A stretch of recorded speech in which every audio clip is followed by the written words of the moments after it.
Now, if they are charged with fraud and it gets through, they could be facing in Victoria up to 10 years imprisonment.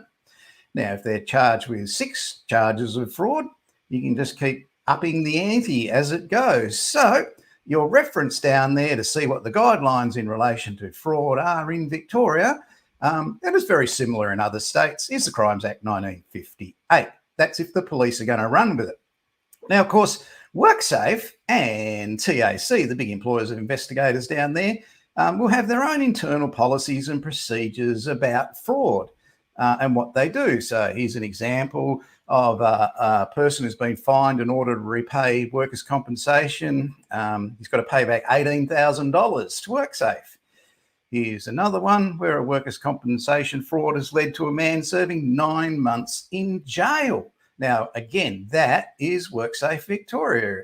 So another fraud here, it's described as the person was jailed, a breathtakingly audacious fraud, $112,000 in benefits the person got for claiming to be in a wheelchair bound and in need of 24-hour care.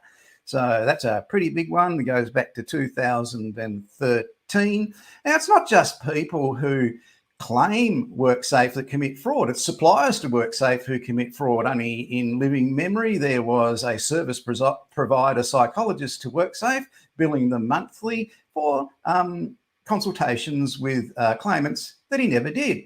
In fact, what they did, they checked his basically flights overseas, that sort of thing, and basically he was over in Czechoslovakia and claiming he was seeing clients in central Melbourne, and he wasn't doing it by video either because they didn't have the capacity to do that. So suppliers to WorkSafe commit fraud, claimants can commit fraud. So there's a lot of suppliers to WorkSafe, doctors, home carers. There are a real range of people, psychologists, a whole range of people. Any one of them could commit fraud, but the examples we're giving you today are people that have been convicted for fraud there at WorkSafe.